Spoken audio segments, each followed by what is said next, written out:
yang penting lagi. Tapi skill Anda, kemampuan Anda lah yang penting. Saya semenjak lulus tahun 1967, 58 tahun yang lalu, cuma satu kali saya buka ijazah saya. Yang lainnya di lemari. Walaupun ijazah saya harus hati-hati, harus betul disimpan baik-baik. Nanti di belakang hari dipertanyakan kalau tidak ada aslinya. Ya. Itu masalah besar. Kalau Anda sudah jadi gubernur, jadi bupati, jadi apa, ditanya ijazah tidak ada, Anda memalukan. Memalukan. Jadi tolong diplastik nanti ijazah Anda itu supaya aman. Ya. Nah, itulah sedikit tentang ijazah. Setelah ini ijazah dapat dari Pak Rektor, ada simpan lemari dan Anda tidak pernah buka lagi. Karena di dunia usaha ijazah tidak ada artinya. Yang ada artinya adalah kemampuan, semangat dan kemauan yang keras. Begitu katanya. Jadi sentilannya dahsyat juga ini Pak JK ya. Oke, kita akan lihat yang berikutnya. Ini kita akan coba bergeser ke kabar lain, tapi ini juga tetap hot menjadi diskusi kita hari-hari ini. Ya, apa nggak ngelus dada nih? Diskon listrik dibatalkan. Nah, jadi rencananya Juni-Juli akan ada diskon listrik lagi 50% seperti bulan-bulan yang lalu yang kita nikmati.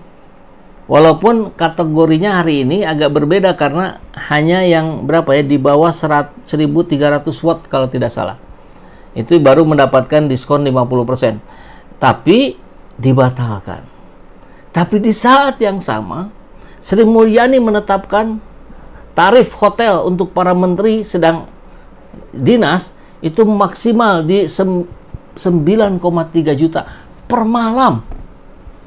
Menteri nginep per malam. Ya tentu bukan hanya menteri ya, bersama stafnya barangkali dihitungnya. Atau beda lagi? Wah, kalau beda lagi ngeri kali ini barang. Tarif listrik dibatalkan, diketok palu, ditetapkan tarif hotel buat menteri 9,3 juta per malam. Ya memang nggak nginep tiap hari.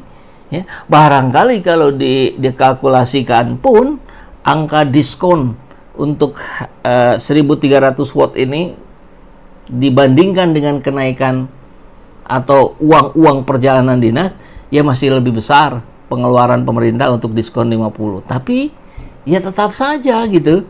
Ini miris lah gitu ya. Mungkin pandangan Bu Menteri ini lebih kepada apa ya, administrasi mungkin yang belum siap. Barangkali begitu ya. Tak kena efisiensi. Sri Mulyani tetapkan biaya pengadaan mobil dinas pejabat 931 juta per unit.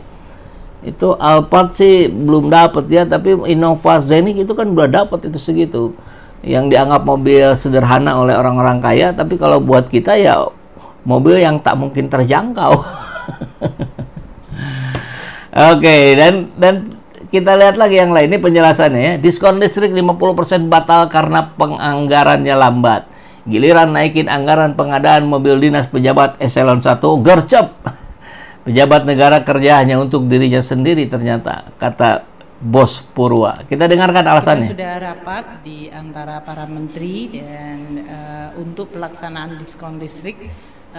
Ternyata untuk kebutuhan atau proses penganggarannya jauh lebih lambat, sehingga kalau kita tujuannya adalah Juni dan Juli, kita memutuskan tidak bisa dijalankan, sehingga yang itu digantikan menjadi bantuan subsidi upah. Kita sudah rapat di antara para menteri dan untuk pelaksanaan diskon. Oh, udah ya, nah begitu ya. Tapi naik nih anggaran pengadaan mobil dinas pejabat eselon 1. Ya kalau mau konsisten dengan kebijakan efisiensinya Pak Prabowo, harusnya bukan dinaikin tapi dikurangi. Ya nggak apa-apa kali ya, sekelas expander gitu menteri ya, kan itu masih oke itu. 200-300 juta dapat tuh, jadi nggak perlu sampai 900 jutaan begini, hampir 1 miliar ini. buat ditunjukkan. Lagian semua para pejabat itu mobilnya sudah banyak kok. Cek aja di garasinya masing-masing. Pasti lebih dari satu itu. Harusnya nggak dikasih juga nggak apa-apa lah. Pakai mobil pribadi aja lebih manfaat ya. Innamal mubadzirina ikhwana syaiton katanya. Sesungguhnya perbuatan mubazir itu adalah kawannya setan. Nah, jangan sampai kita berkawan dengan setan. Ya, masih tentang Sri Mulyani nih. Kelihatan banget nih, gagal diskon listrik 50% malah dijadikan buat nembak Erlangga. Masih aja kalian ribut sama menteri, saling lempar tanggung jawab. Piye Pak Prabowo, bukannya pada mikir dan saling evaluasi, kenapa sampai penganggarannya bisa terlambat? Jadi memang Sri Mulyani tidak membahas tentang kenapa penganggarannya lambat gitu. Tapi karena penganggarannya lambat, maka diskon listrik 50% batal. Kok sesimpel itu gitu? Apa enggak terasa apa yang sedang disulitkan oleh rakyat kecil hari ini? Yang sebelah kiri penjelasannya sudah kita dengarkan barusan dari Sri Mulyani. Yang berikutnya ini dari Bahlil yang nggak tahu saya. Loh, kok tanya saya? Nggak tahu apa-apa.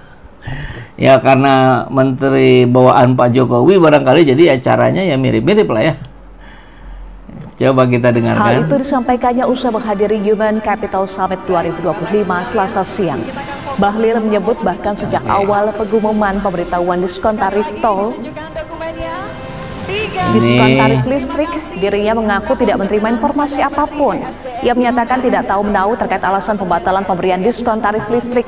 Dirinya meminta untuk menanyakan langsung kepada Menteri Keuangan Sri Mulyani. Sebelumnya Sri Mulyani secara tegas menyatakan pemerintah tidak jadi memberikan diskon tarif listrik untuk bulan Juni dan Juli tahun ini. Ia menyebut hal ini sudah disepakati dalam rapat bersama dengan para menteri terkait. Pertama menyangkut diskon listrik, tanyakan kepada yang pernah mengumumkan. Saya kan dari awal kalian tanya, saya bilang saya belum mendapat konfirmasi dan belum kita tahu. Jadi jawaban saya begitu. Karena saya tidak tahu, saya juga jawab tidak tahu. Ya, tanya kepada yang mengumumkan. Ya, padahal termasuk di wilayahnya juga karena makanya ditanya oleh wartawan begitu ya, tapi ya ditembakkanlah ke Erlangga gitu. Barangkali berdasarkan pemantauan berita ya Erlangga lah yang mengumumkan akan ada tarif listrik baru. Tadinya barangkali buat meningkatkan citra diri juga gitu. Ternyata batal, yang ngumuminnya Menteri Keuangan. Ya itulah yang terjadi hari ini ya. Jadi tidak memenuhi syarat, cuman jadi bahan olok-olok. Siapa maksudnya? Oh, Gibran ya, tadi kita bahas Gibran. Biar 200 jenderal yang tanda tangan tidak ada gunanya. Memang menang suara rakyat, mau lawan suara rakyat. Nah, suara rakyat yang mana? Kalau dikembalikan begitu agak sulit juga ya. Karena ternyata kalau anggaplah di pollingnya Ermol TV itu yang kemarin kita lihat ini tentang ijazah asli. Nah, bagaimana sikap Anda?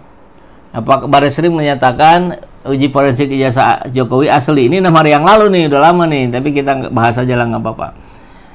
Bagaimana sikap Anda? Yang percaya bahwa ijazah Jokowi asli 3%, yang tidak percaya 96%, yang tidak peduli 1%. Jadi kalau ditanya lagi rakyat yang mana? Ya, yang 96% ini barangkali kalau di pollingnya Ermo TV. Ya silakan para channel YouTube membuat juga polling-polling seperti ini untuk bisa kita bandingkan. Kan begitu ya. Nah, kan kalau versi indikator udah muncul tuh kemarin untuk apa celoteh netizen itu kan untuk mensahkan ijazah Jokowi asli itu ya pakai survei.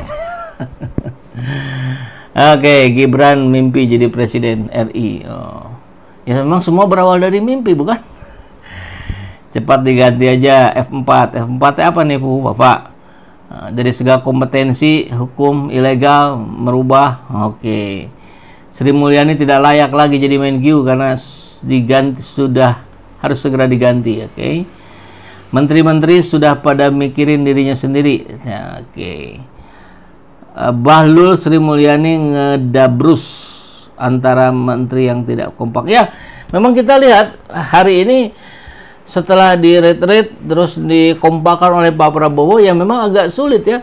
Kalau karakter seseorang itu ya seusia orang itu terbentuknya gitu. Jadi memang sulit kita berharap itu terjadi perubahan hanya dalam 1-2 bulan, 1-2 tahun.